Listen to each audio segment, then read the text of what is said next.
Saya Leni Indah Merdiana, NIM 19105111030. Video kali ini saya buat untuk memenuhi tugas mata kuliah Al-Islam Kemuhammadiyahan 3. Di sini saya akan sedikit membahas tentang Islam Wasatiyah. Pada awalnya terdapat konferensi di Bogor, Jawa Barat yang bertema besar adalah mencari dan meneguhkan kembali Islam yang moderat. Kata moderat ini dalam bahasa Arab sering dikenal dengan kata wasatiyah. Rujukan dari kata wasatiyah itu sendiri kebanyakan sering merujuk pada surah Al-Baqarah ayat 143.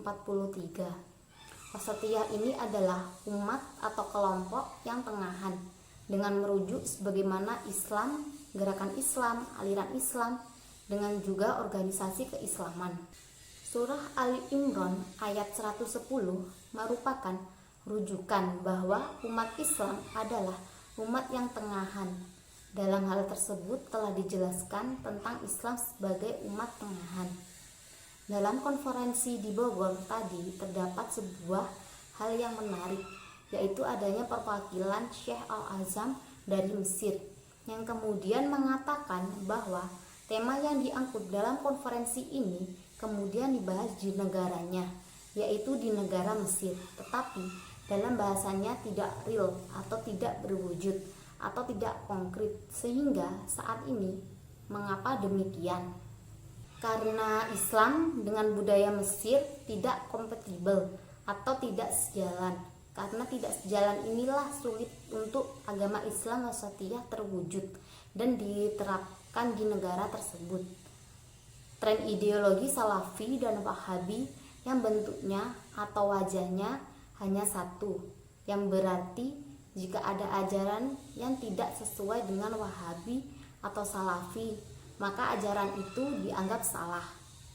Ideologi tersebutlah yang sangat kuat adanya di negara Timur Tengah, sehingga Islam wasatiyah tidak bisa berkembang di negara Timur Tengah. Wasatiyah sebagai gerakan ekstrim nantinya akan saling menyalahi. Kemudian mengapa Muhammadiyah, Nahdlatul Ulama tidak mengharapkan Islam wasatiyah? Nahdlatul Ulama itu memaknai Islam sebagai syariat yang kemudian menjelma menjadi fikih. Fikih-fikih inilah yang nantinya akan merumuskan ke dalam mazhab. Selain itu, Isron dalam Nahdlatul Ulama diterjemahkan nilai-nilai kebaikan dalam tasawuf. Sedangkan pada organisasi Muhammadiyah pada Muktamar Diponegoro pada tahun 1962 melahirkan satu kesimpulan atau satu ideologi yang disebut MKCH. Dalam MKCH terdapat 5 poin dasar. Pada poin keempat yang berisi paham agama, menurut Muhammadiyah itu Islam yang sangat utuh dan kemudian disederhanakan oleh Muhammadiyah melalui 4 aspek, yaitu akidah, ibadah, muamalah duniawiyah, dan akhlak. Islam di Indonesia menjadi potret yang wasatiyah sebab organisasi Nahdlatul Ulama dan Muhammadiyah menampakkan Islam yang wasatiyah. Mengapa kedua organisasi besar ini wasatiyah? Yang pertama, dari hadis yang terumuskan dalam 3 konsep teologis, yaitu akidah, fikih atau syariah, dan yang ketiga akhlak. Di negara Indonesia memiliki cara pandang yang berbeda-beda, tetapi tetap kokoh menjadi satu jika dibandingkan negara lain. Indonesia memiliki keragaman dan kebanyakan mayoritas Islam.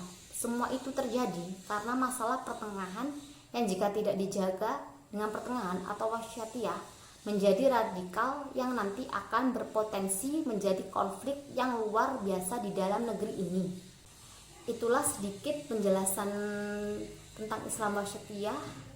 Bila ada salah kata, mohon maaf. Billahi taufik wal hidayah. Wassalamualaikum warahmatullahi wabarakatuh.